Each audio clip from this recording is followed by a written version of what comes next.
horror So, movie, though. so Into the Abyss tonight. We are. This is normally the Saturday night horror movie club, but just because we haven't been together for a really long time, I really just wanted to watch a movie and hang out. So we are going to watch John Carpenter's classic, The Fog, and I have never seen it. I have only seen snippets of the Tom Welling remake. Tom McDonough has seen it. I seen it. I own it. I love it. I want these guys to see it. It's wonderful. So we are going to watch the movie, and what we're going to do is we will basically come back for our initial impressions midway through the movie, and then a wrap up at the end. So here we go, watching The Fog by John Carpenter.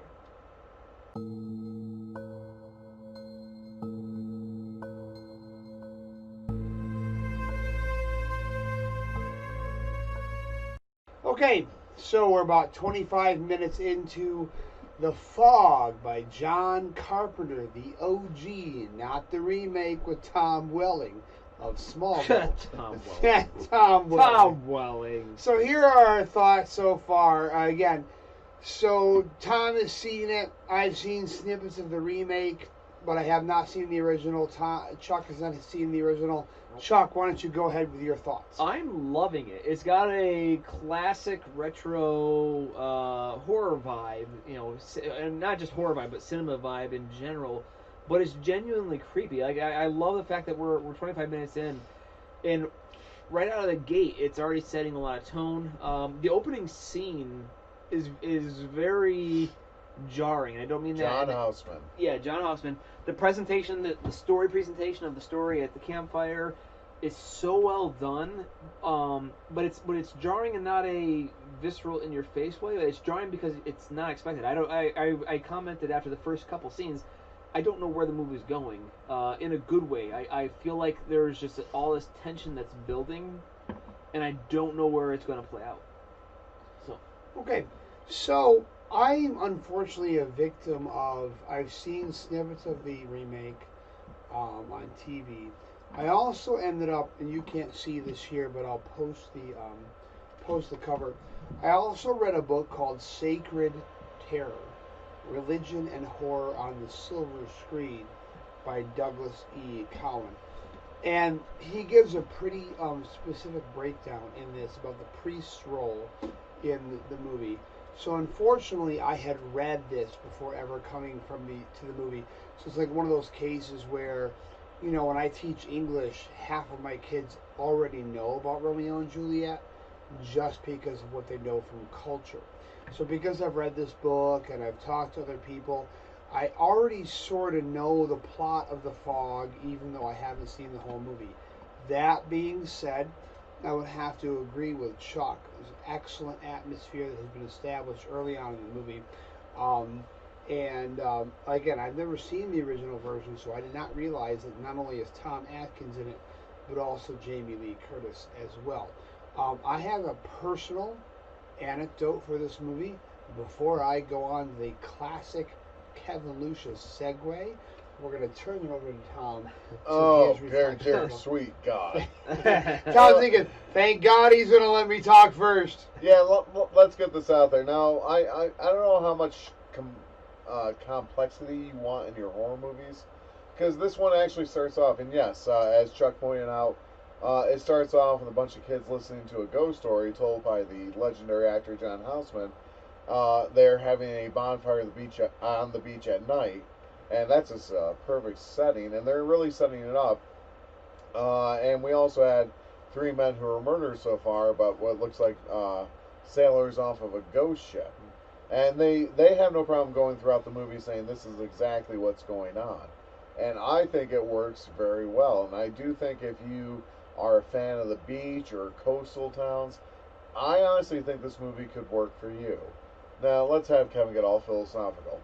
Not really philosophical, but okay, so long story short. The Fog, I think, is one of those cultural movies that a lot of people have seen, even if they aren't horror fans. My example for this is when I was a kid, probably 12 or 13, We're sitting around the campfire. It's always 12 or 13. It is. Well, it's the classic coming of age story. So I was sitting around the fire because we had a fire pit out back when I was a kid, and the fog was rolling in. It was a Saturday night, and my dad just offhandedly comments, "Yeah, there was this really creepy movie I remember seeing where the fog was coming in, and there were things in the fog." Now this would have been circa 1986 or 7. So my father had obviously seen it after the fact. Now my father is not a horror fan.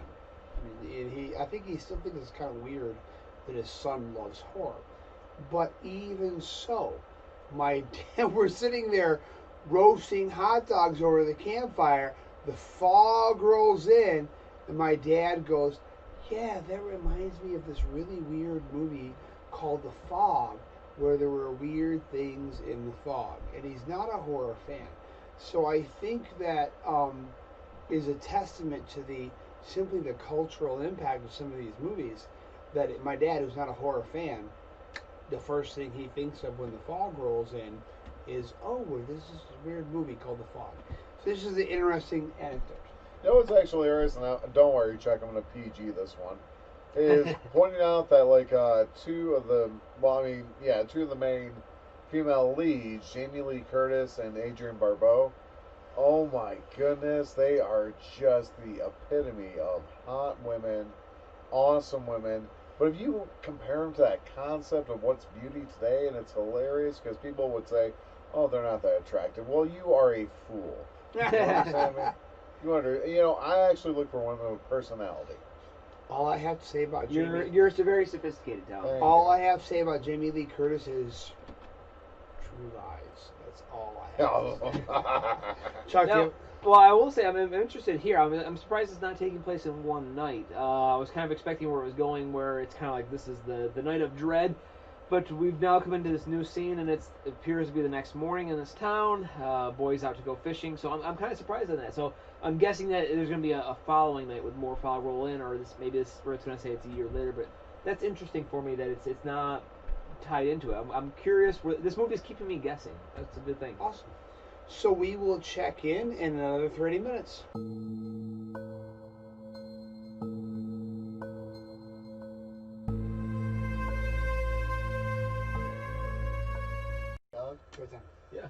Yeah, we're at the 34-minute mark, and something came up. Now, you have Janet Leigh and Nancy Keys' characters going to meet Father Patrick Malone, played by the great Hal Holbrook.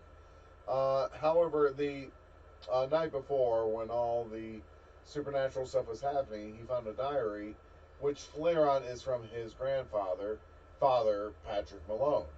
Now, having said that, I guess I can imagine some Catholic priests, maybe they had wives and kids before they became priests, or they left the order. And I was actually just asking Kevin and Chuck, who are Episcopalians, or Methodists, or Baptists, non-denominationals. There you go. Non-denominational, which is Baptist without the name. So. The question was because I also know that there are some pastors who wear the clerical collar like priests do, but they're not obviously Catholic priests. I was just wondering if this church here it looks like your church. I don't know what your church looks like. It looks like the church I grew up in. I will say that. You have the hymnals in the back, right in the pews. Well, that's Catholic too. Yeah. No, the church I grew up in is old fashioned, and they have that same thing as well. Yeah, I would say it is. Obviously you've got Jesus on the cross. That's the distinction with a Catholic church versus a Protestant church. But it is pretty. Actually, it looks like a very generic church, to be honest. What they had here for the set, it looks like it's meant to be an all-purpose church. Yeah. So I like to add on to what Chuck said. So when he said that Baptist was non-denominational is Baptist without the Baptist name, I would say that non-denominational is Baptist without the legalism. But that having been said, so it's going to be interesting for us at the end of this movie to discuss the role of religion and the priest in this movie. Because, again, this is one of those things where I've never seen the movie, but I read that book called Sacred Terror, and it talked about the role of religion in horror movies, and it had some specific things to say about the role of crucifixes and priests in churches, but especially in The Fog. And I'm going to hold on to that until the end. And then me coming in completely as a new viewer here. So far, it's been very tropey. You have the drunk priest, and which is a trope. And you Donald Callahan from Salem's Lot.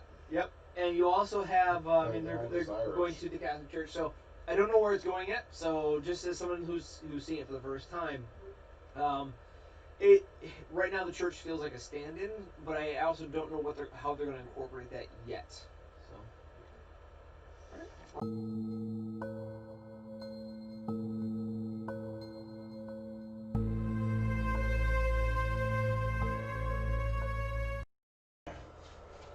All right, 54 minutes in, and I kind of realized that people's interest in horror, be it horror movies or horror stories, could be directly related also to, like, not where they live, but I think vacation spots they enjoy the most. I said that Kevin enjoys, say, the mountains, mountain towns. Adirondacks, absolutely. Small Well, that's where all his books are located. Yep. I enjoy the coastal towns, Cape Cod especially. That's pretty good, and Chuck enjoys the strip joints and the meth labs. But, I mean, that's something to really think about, because the reason why I do like this movie is that whole open ocean scare, and they related to the Mary Celeste, too. They didn't mention it, but they didn't mention it, but if anyone's ever heard of the Mary Celeste ghost ship, if you will, it was a clipper ship that supposedly had about 12, well, I say 9 to 12 people on it. It was found floating out in the ocean, and when it was boarded by another ship, I mean, the people were gone, but they, like, found food on the table and shards, and it didn't look like there was anything wrong. It was just a ghost ship. I mean, ghost ships are definitely a great horror thing for me. So, I mean, I guess maybe our ideas of horror can be related to what we're interested in. Well, actually, I'm going to agree with you, because when I travel, I like to see the local historical sites, and a lot of my horror comes out of history. Strip clubs? Yeah. Sure. Sorry, we had Okay, open. so segue. There is a movie on Vudu called Peelers, which is in a small coal mining town, and these coal miners end up, like, mining into this black goo that turns them into, like, zombies, but they all go to their favorite strip club afterwards. And it is one of those hilarious, I'm sorry, it's not erotic by any means, but it's a strip club that's under siege by zombies. Peelers on Vudu. So, just on a segue, like, I would have to agree, it's kind of funny, and this turned out to be a moderately hot topic button a couple of years ago, because someone posted a article, I think it was on nightmare.com or nightmaremagazine.com, I can't remember the URL, about how small town horror was dead, because no one really associates with small towns anymore. And it was received rather critically, because the small town is not dead. I would say that Chuck lives in a small town. Yep. Tom lives in a small town. I live in a small town. I grew up in a small town. So we've all murdered half the residents. So, so small town horror is alive and well. But I think that's a really insightful comment. I will say this. The article was interesting because it provoked this discussion across.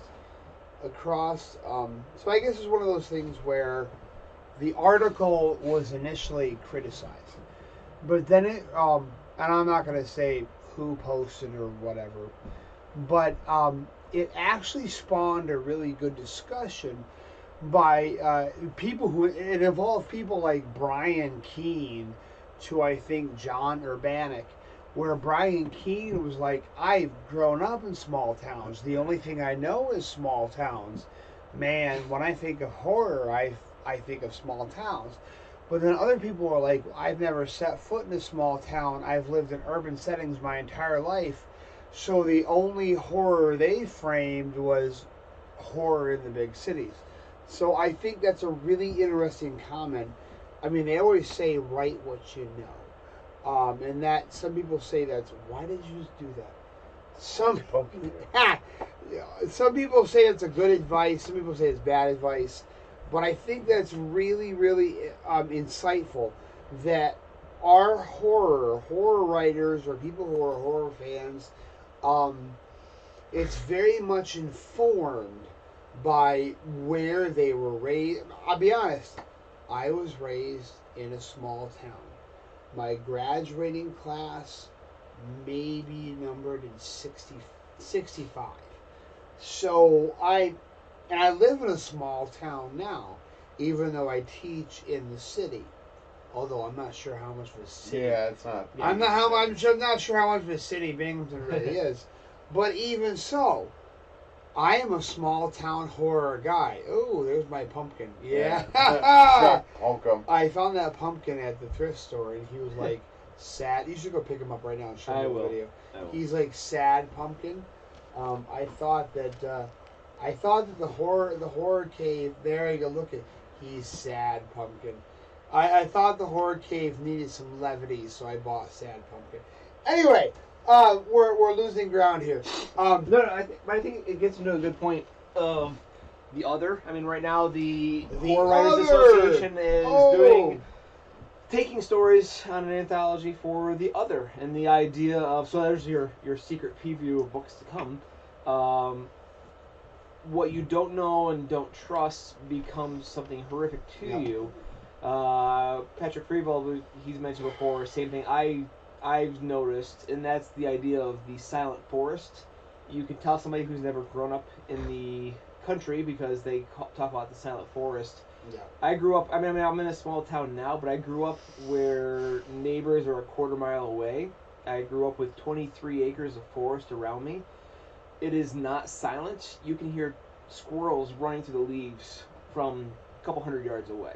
And it's quite loud. You notice everything, the trees creak and pop. But if you grow up on it, that's very comfortable to me. What would freak people out? I mean, in college, I actually had 4 buddies from college that were all from Long Island. We took them on a road trip out to Barton, New York, to the middle of nowhere, and they're freaking out over a deer that's 200 yards ahead of us, and I'm laughing because I'm used to them jumping over the hood of my car as I'm driving. It's just that idea of the other. They're so not used to the deer being so close, whereas I grew up with them. They're outside my window eating the apples from our tree. The trees creaking and popping is white noise to me. I grew up with it. It's comfortable. But for people who haven't grown up in the forest, it's terrifying. And so it's a very interesting aspect of horror of what you don't know and don't trust. And it's funny seeing that as somebody who grew up in a rural area, seeing how much of horror is based on rural areas because so many people are from the urban areas. Chime in? No, I'm good.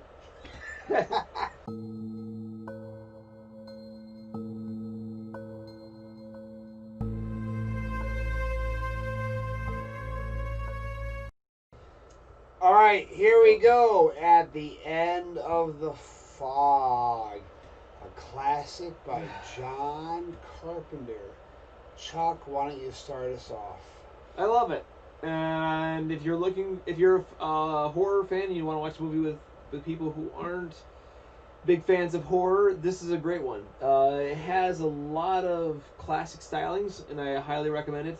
It feels like a 1950s horror movie, but it has a more grounded, terrifying feel to it. A lot of the old 50 movies feel kind of silly. It feels more serious than that, but the movie comes across like a 50s horror.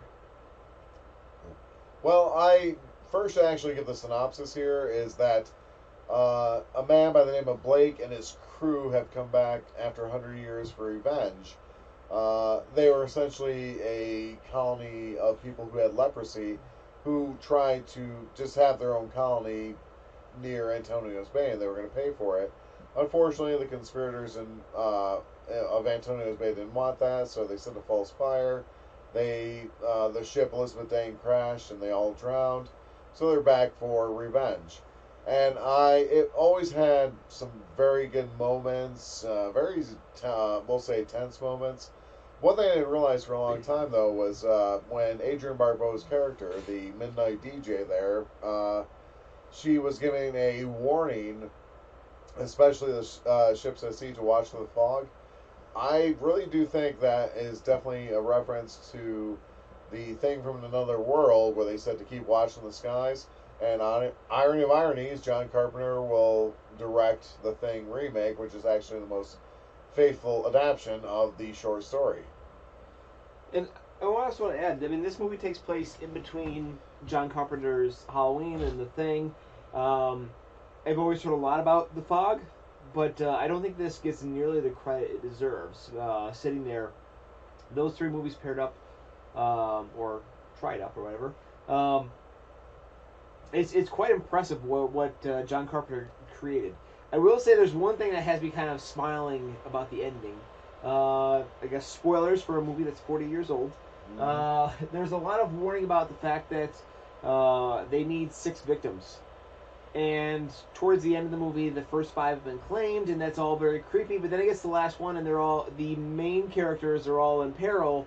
And the one main character is at the radio station warning the whole town, everyone go hide, lock your doors and hide. And I have to imagine, considering that all these main characters are in peril, everyone else is kind of like, this is a really weird radio broadcast. Where's the music? Like I want to listen to Jefferson Starship. Like it must have been pretty odd for them, you know. And I am stepping outside of the movie, and there is that kind of silly element. I do feel like it was kind of rushed towards the end.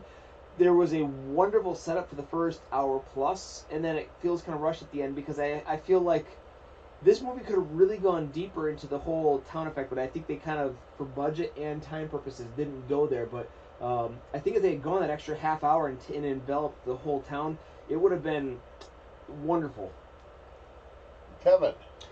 So my 2 closing comments. One, and you never know where a filmmaker gets his inspirations, but there's a lesser-known story called The Night Wire by a very mysterious author. His name is H.F. Benson. There's not much, people assume it's a pseudonym. There's not much on record on who H.F. Benson is. But H.F. Benson wrote a story called The Night Wire about these guys that worked for a newspaper. Back in the old days, they would receive news via the Night Wire. And this one guy receives this news report from a little town called Zebico, where in Zebico, this mysterious fog starts spreading and like consuming people and like eating them and things like that. The only place they find any sanctuary is the church, but even then this fog starts to, this multicolored, very Lovecraftian fog starts to consume them and eat them. So you never know. Did John Carpenter read Zebico? I think Zebico was published in the 40s. Not Zebico, sorry. It was called The Night Wire. So that always interests me to wonder if at some point did John Carpenter read this short story. Also, too, one of the books I noted before the dating of this is called Sacred Terror by David Cohen. It's interesting. One of the thrusts of that book. Nightwire, 1926. Yeah. The one of the thrusts of the Sacred Terror is the idea of how important religious iconography plays in Iconography. plays in horror movies. It gets a specific reference. The Fog gets a specific reference in this book because of the fact that the church and the priest are actually no help. They're there, they're token elements, but actually the priest and the priest's forefathers are the ones that are at fault for everything that happened. So those were my only parting comments for The Fog. I would have to agree with Chuck. Extremely atmospheric. As in Fog. Yeah, great attention to detail to the build-up of the story. And actually, I think that trope goes back even further with the priest and the untrustworthy priest, even back to like the monk, goes back quite a ways. So there's that long distrust of the church holding the power. So and that's like 18th century. That's very old. Any final comments? No, it's a good movie. Yep. You really should see it. Do not. I'm sorry. The remake really disgusted me when I saw it. The Please don't see it remake as has a well. really different ending, and now that I can compare the two, yeah, the remake is. It's Hollywood, come up with some good ideas on your own. All right, so The Fog is currently on rent on Amazon Prime for $4.99. Go check it out, and happy Halloween. Eat, drink, and be scary. Eat, drink, and be scary.